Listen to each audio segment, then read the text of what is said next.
Vamos a meternos de lleno a descifrar uno de esos códigos de avería que a veces dan unos quebraderos de cabeza tremendos, el P004E. Si se tiene un coche con turbo, esta explicación es oro puro. Imagina la situación. De repente, ¡zas!, se enciende la luz de Check Engine. Y el coche se nota, pues eso, como pesado, ¿a que sí? Como si le faltara la chispa de siempre al acelerar o al encarar una cuesta. Bueno, pues estos son los síntomas clásicos que nos están diciendo a gritos que algo no va bien en el sistema de sobrealimentación. Y ese algo que no va bien muchas veces tiene nombre y apellidos. Código P004E. ¿Y esto qué significa en cristiano? Pues en pocas palabras, que hay un problema intermitente o errático en el circuito que controla la presión del turbo. O sea, es un fallo de comunicación en el sistema que gestiona la fuerza del turbo. Y eso, claro, afecta directamente a la potencia y a la eficiencia del motor. Vale. Para entenderlo bien hay que ir al meollo del asunto. Para saber por qué falla algo, primero tenemos que conocer a los protagonistas de esta historia, a los que mandan en la potencia del turbo. El primero y el jefe de todo esto es el PCM, el módulo de control del tren motriz.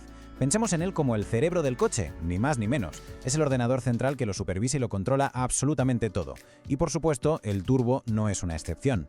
Después tenemos el VGT, que es el turbo de geometría variable. Este haría el papel de los pulmones del sistema. Hay una analogía que es buenísima. El VGT tiene unas aletas internas que se ajustan, igual que las lamas de una persiana, para controlar con una precisión milimétrica cuánto aire entra y qué presión se genera. Y aquí entra en juego el guardián de la puerta, el solenoide de control. La mejor forma de visualizarlo es como si fuera un colega que abre y cierra una puerta. Deja pasar más o menos presión dependiendo de lo que le ordene el cerebro. O sea, el PCM. Es básicamente el que ejecuta las órdenes. Entonces, aquí está la clave de todo. Cuando el PCM, el cerebro, se da cuenta de que el solenoide, nuestro guardián, no está respondiendo como debería o que la señal que le llega es un poco loca, ¡pum!, salta el código de avería P004E. La lógica detrás del error es así de sencilla. Muy bien, ahora que ya conocemos a todos los jugadores, toca hacer de detectives y encontrar al verdadero culpable. Vamos a investigar cuáles son las causas y los síntomas más habituales. Por la experiencia que se ve en el taller, las causas pueden ser varias, pero siempre hay unos sospechosos habituales. Lo más común suele ser un sensor de presión o de posición del turbo que está fallando, o el propio solenoide que se ha quedado atascado. Pero ojo, nunca hay que descartar problemas de cableado, que son muy típicos, fugas de vacío o, en el peor de los casos, que el turbo esté dañado. Y un dato importante, que falle el PCM es muy pero que muy raro. Y con todo esto llegamos a la parte más crítica, cómo se arregla y sobre todo una advertencia muy importante. Hacer un diagnóstico profesional es clave para no meter la pata y cometer errores que salen carísimos. Un buen profesional siempre sigue un método. Lo primero de todo, una inspección visual. Parece una tontería, pero es increíble la de veces que el problema es un simple cable suelto o una manguera rajada. Lo segundo, buscar boletines técnicos del fabricante, a ver si es un fallo conocido. Después, con la máquina de diagnósticos, se le dan órdenes al solenoide a ver si responde. Si no, pues se saca el multímetro y a comprobar sensores y cableado. Y solo al final, se va a inspeccionar físicamente el turbo. Es un proceso lógico, que va de lo más fácil y barato a lo más complejo. Y esto nos lleva a una frase que es, vamos, la filosofía de un buen mecánico. Es un consejo de oro. Mi consejo, nunca digas que el turbo está frito sin antes checar lo básico. Esta frase habría que grabársela a fuego. Aquí se ve la diferencia clarísima.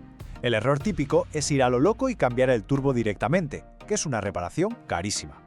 El enfoque profesional, en cambio, es metódico. Empezar por lo más sencillo, lo más visible, lo más probable, como los sensores, el cableado, las conexiones.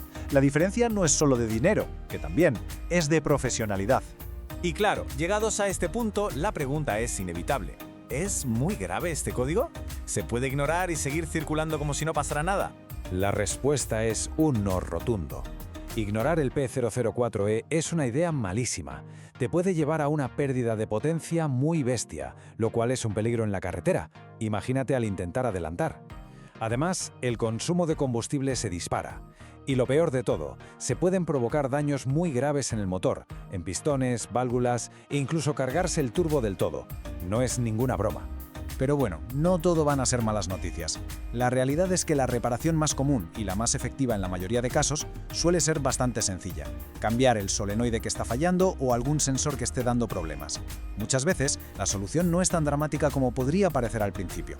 Y para terminar, un último consejo que lo resume todo a la perfección. No ignores la luz de Check Engine. El motor y la tranquilidad lo agradecerán, porque al final es así de simple. Un diagnóstico a tiempo no solo ahorra un montón de dinero, sino que da seguridad y paz mental. Y oye, ¿no es eso lo que se busca al fin y al cabo?